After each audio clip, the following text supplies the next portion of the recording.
Hello, Kevin Furman here. Hey, we're a third week in our series of Book of the Month Club for E3LC, which is E3 Leadership Training and Coaching. E3 stands for effective with people, efficient with things, and encouraging with myself.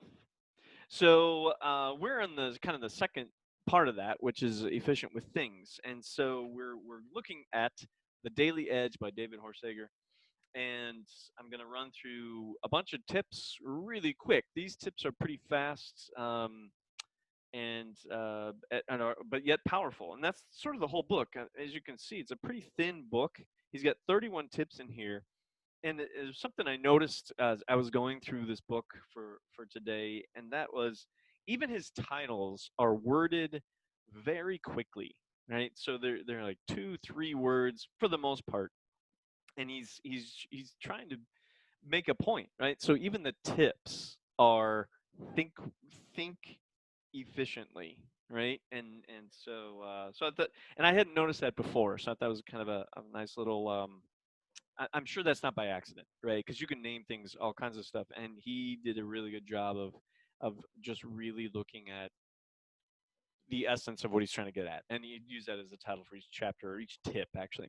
So, anyway, we're going to do tips 17 through 24. And so, tip 17 is wake up, right? So, wake up. He basically says in his study of people that are successful, I would concur with this, that a lot of people credit their success to showing up early, meaning they weren't late and they were always on the ball. They were pushing ahead. They weren't waiting for things to happen. They got up and got moving. So he says, "Look, wake up, like get up." So he's got a few extra little things about it. One is if you use an alarm, you got to conquer the snooze button. Just get up. Just get up, right? I know I have gone in and out of this. Mostly, I've been good about it, but I definitely can remember there have been periods in my life where I'm just like, oh, yeah, I'll just snooze, whatever, whatever. And it's mostly been one of the things he talks about in this book is waking up early, like getting up earlier than normal. And he talks about it earlier in the book. I mean, talk about it, I think it was last week, but it's like, it sounds crazy at first. Like, wait, I'm already tired. What do you mean get up earlier? And he says, well, look, you can't go to bed as late and get up an hour earlier, but you can go to bed earlier and get up earlier. And he says there's something about the morning that makes it easier to be productive and to be focused.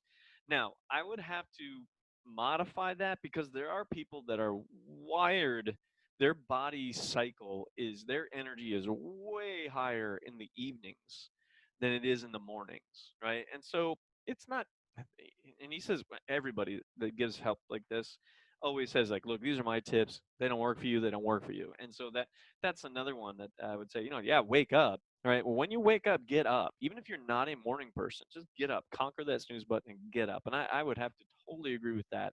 And I have created that habit. I have to kind of admit, like, I get up. I just get up. In fact, I get up often about 10 to 5 minutes before my alarm goes off. I just get up. And so my body's been accustomed to, this is when I get up. Let's get going.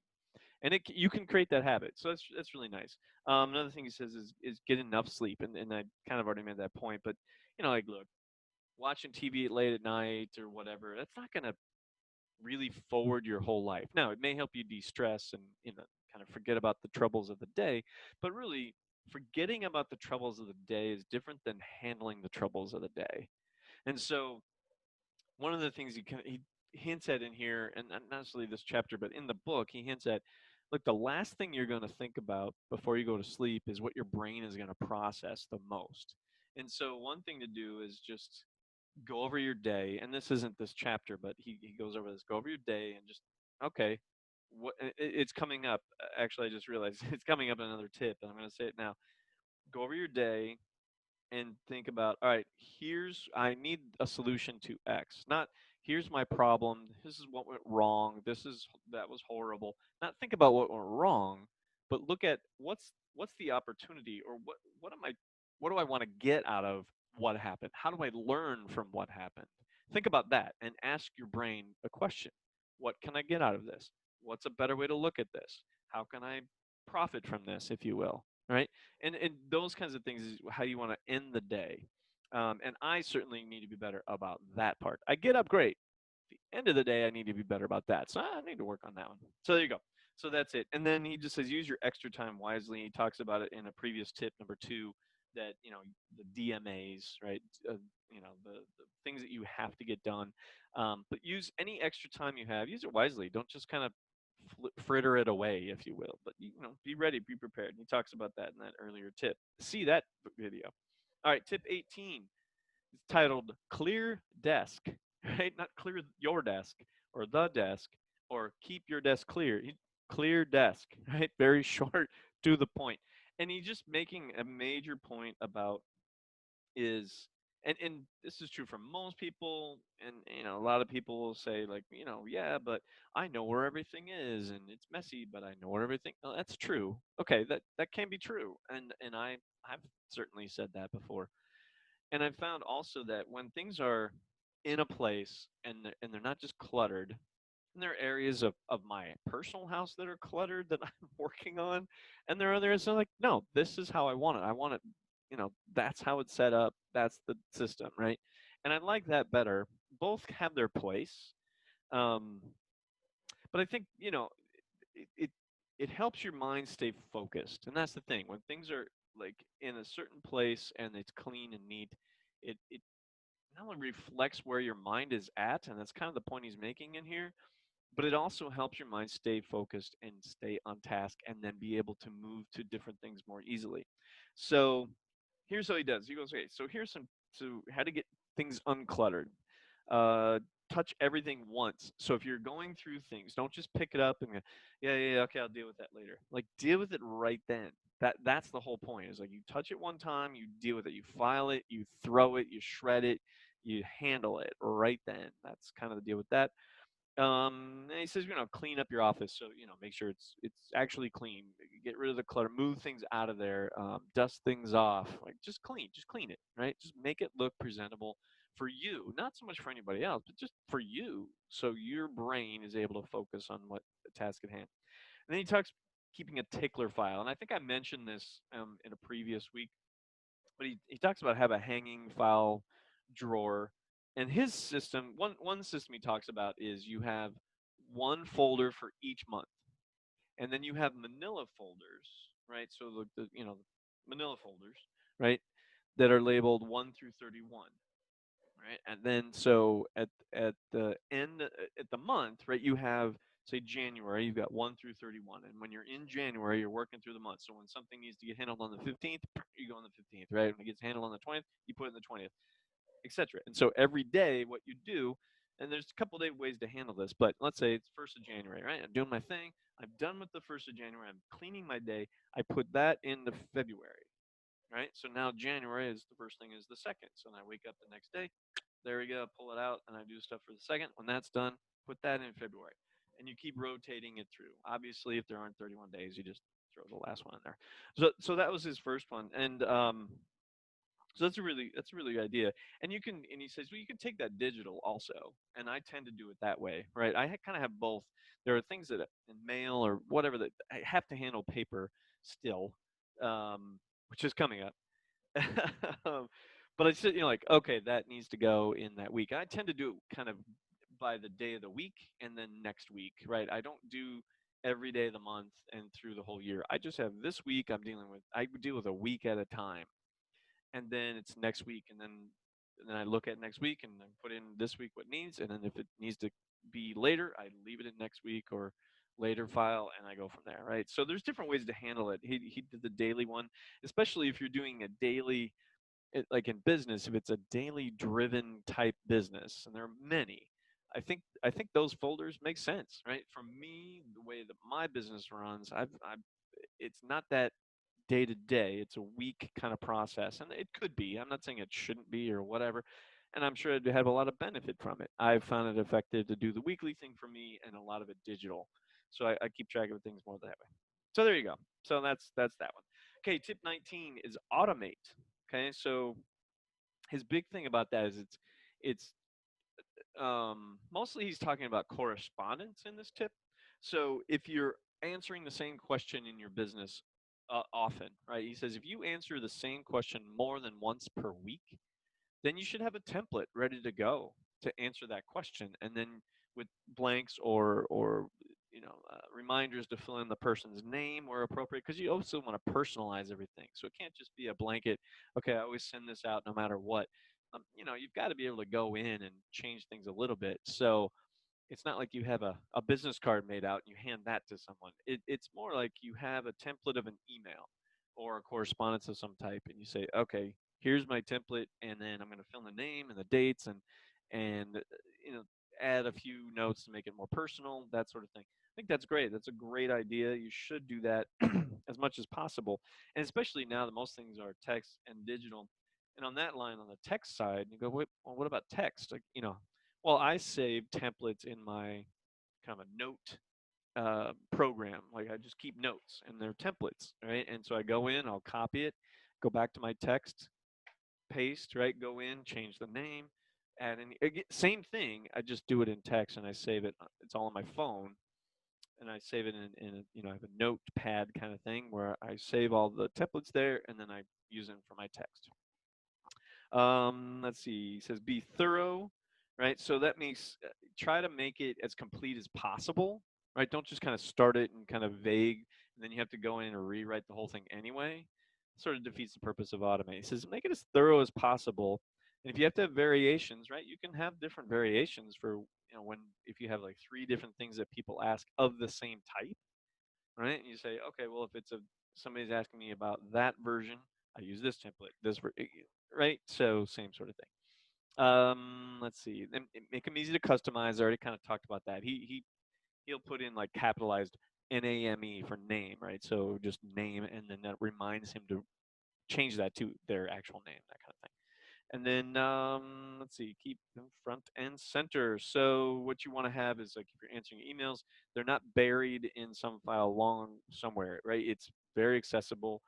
It's at a place where you're going to find it very quickly. It's labeled correctly, and you put them in one place. So if you're looking for a template, like an email response template, you can enter business email responses, right? Or something along those lines. It doesn't have to be that, but something that makes sense for you to remember where is the template, so you don't have to search that every time. You just know because you use it often enough. So there's that. All right, tip 20, we're moving on. Now this one's a little bit longer, but tip 20 is to-do lists, ABCs, right? So the to-do list, the ABCs of to-do list. All right, so what he's talking about is, and he's sort of saying, well, after you do his version of what's most important, that's the DMAs. Again, see previous video. So kind of after he handles those things, then he's still got other things that are to do, things that are important.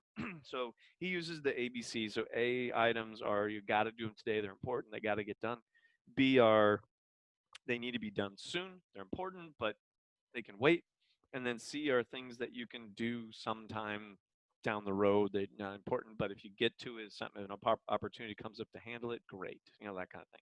So he's using the kind of the ABC, which is super common in a lot of systems out there. And so he's just reiterating that. He says that's very helpful. And so pretty straight ahead there. 21. Okay, another short title, which I was cute. Master Faster.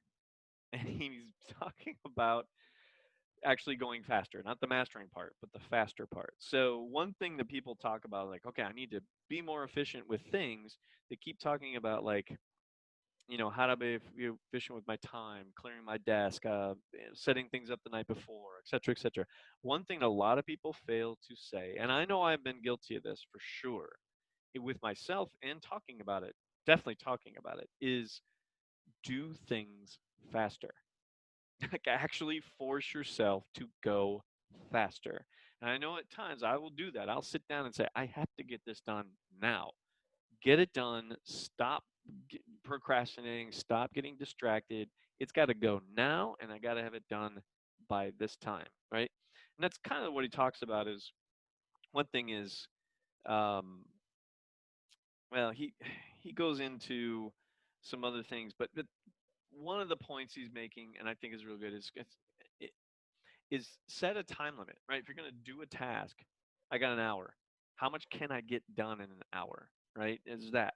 Then he also thinks some other tips he talks about is doing things faster. So scope out topics. And basically, what he means is like speed reading, typing speed, computer shortcuts. How to set those up, synchronizing techniques and research skills. Those kinds of things are very kind of they can be very specific to certain types of businesses, but those are what he's talking about.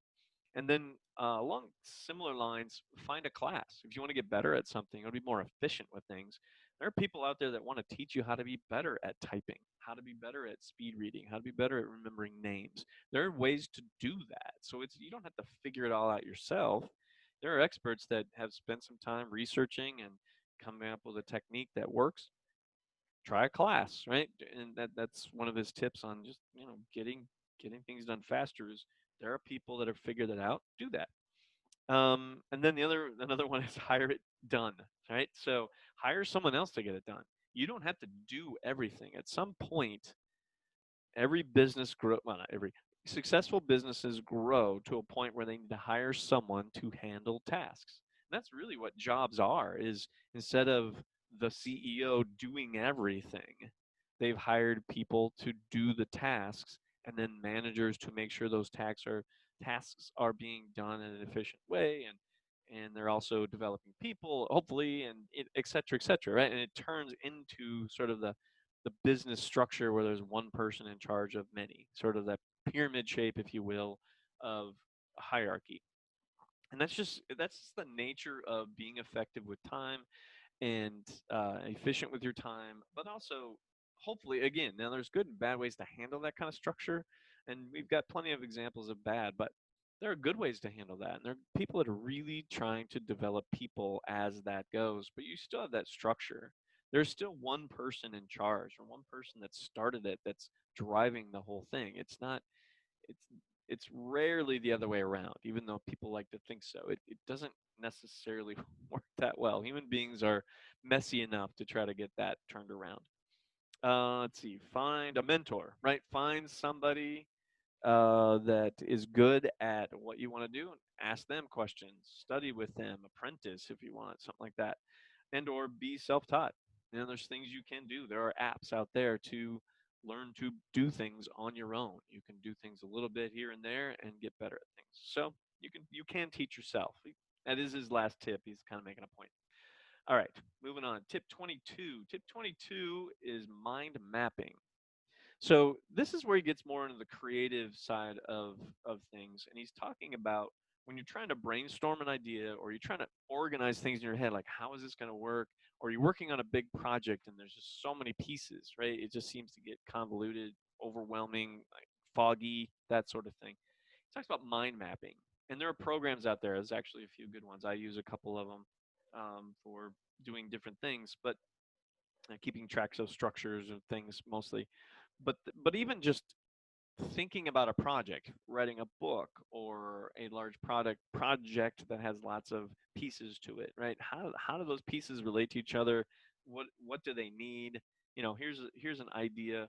What about these things about that? So he talks about, take a piece of paper, you can draw a circle, and then that's sort of the main idea, and you've got these four things that I've got to investigate these. Well, that one has three other things there.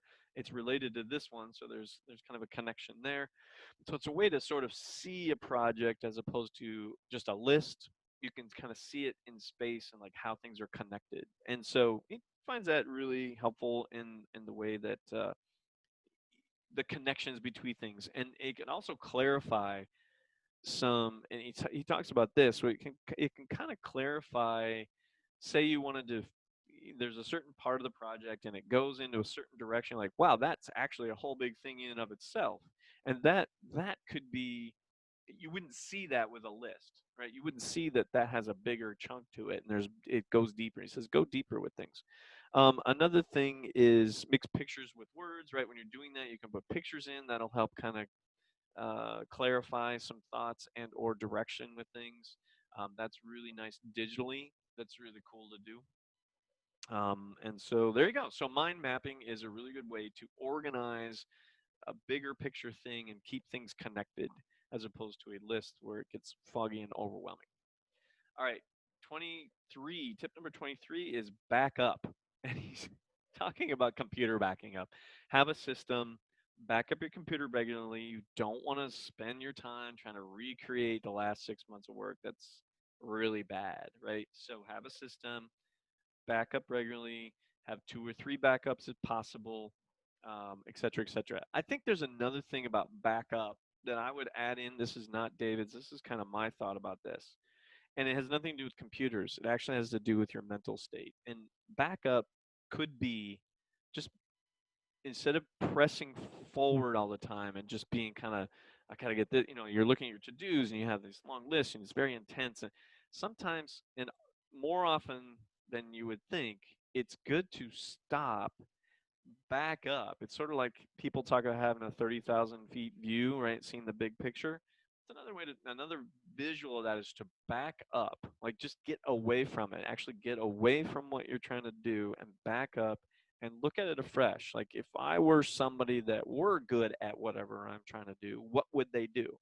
Right? That's a question you can always ask. But when you back up, you're not worried about the details of what's happening. You're trying to see the direction of what's going. And when you back up, you can see a bigger scope of what's happening.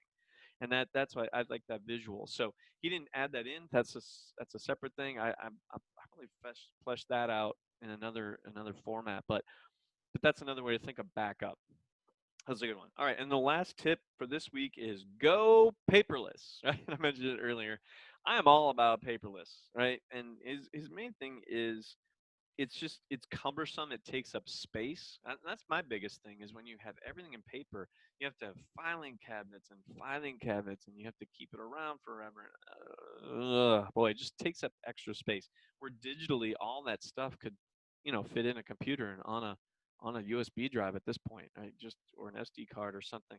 So you don't have to use up a lot of space to have all your information. And that's what's great about the information age. That's what's supposed to happen. I was told as a young child, I was probably 7 or 8 years old, that we were going to have a paperless society, and that it's going to happen. And I'm still waiting. I'm trying to do my part, right? Even though I do buy books, that is paper. I realize that. I tend to do that more, but I certainly am leaning towards ebooks and doing everything that I do is digital. Anything that I produce that would have a physical copy is all PDFs and digital format. Everything I do is online as far as all that goes when I'm producing a product. So I'm doing my part anyway. So anyway, that's sort of his thing. The deal he talks about is, look, if you're gonna go paperless, use keyword. Okay, so he's talking about like digitizing everything, right? So you have a ton of files, whatever. So he says use keywords. So in your file, each file has sort of some metadata in it, or basically some information you can pull up. And so you can put in keywords on that can connect different things from different projects, but everything that's related to marketing, right? Marketing is a keyword, or advertising, or research, right? So you're doing research. This is research, and then you can add another keyword to it. Research for XYZ. Okay, every time you have research for XYZ, all those documents can be pulled up and searched, and they'll all show up, even though they're from different folders and all that. So you don't have to try to remember to put them in the same folder. Be good if you could, but sometimes you can't. You have different projects happening, but they both have research, for example. But you can search by the keywords. So that's kind of his point. And then keep your file tree simple is what he says. And basically it's what I try to do is, big picture. Here's this business. Okay, then I've got marketing and et cetera, like all the things but big headers, right? And then inside of those are different things. If I need subfolders there, if it's by year or if it's by whatever, and I do tend to keep a lot by year, so that I know if I'm looking for things, say for taxes or etc., financial things, I can look it up by years and find things fairly quickly. So I do that a lot. Then he talks about backup everything. Of course, if you're going digital, you got to have backups because just like paper can be lit on fire, your computer can crash, even backups can crash. So you want to back it up a couple ways, different locations, so you're safe. Um, and if you really need, something super, super crazy important, keep a hard copy, right? Some documents like a passport, I guess is the example that comes to mind, is you have to have at this point in time, we still need to have a physical passport. We cannot use a digital version that's not secure enough yet for the government. So, or they haven't invented one yet that's secure enough, that's widely used. So we still need to have that. Okay, well, you need a place to put those very important documents. You cannot lose them, they cannot be destroyed. So I would say get a fireproof, waterproof safe, and anything that's of that kind of value, your birth certificates, anything with finances that's kind of a needs to be part of the picture, social security card, etc., passports, other identifications, other things that are even things for momentum mo- mo- mementos, sorry, for family type things, right? So I put some things in there for my children, and like I want them to have this, and I want to make sure that it they can find it. It's not just lost in a sea of my house. It's in this particular place. So if something happens to me, they have that, and I know that it's safe, and I know they'll get it, and that it'll be fine. All right, so that is the tip 17 through 24 for The Daily Edge by David Horsager. We got one more week of this. So week 4, we're going to finish up this book, and then we're going to be looking at next month. So thanks a lot for checking it out. My name is Kevin Furman again. If you got any questions, kfurman at E3LC.net, or leave me a comment or get a hold of me, and I'd be happy to chat about this and or any other topics. So, if you want to find out more or work with me personally, I do coaching and training and consulting. Depending on your situation, it could be one of those things or a combination of that, one of them, and coaching. So let's talk about that. So basically, I'm committed to helping people get what they want out of life. I want to get what I want out of life, and I can only do that if I help others. And so let me try to help you. All right. Hope you're great. I'll see you next time.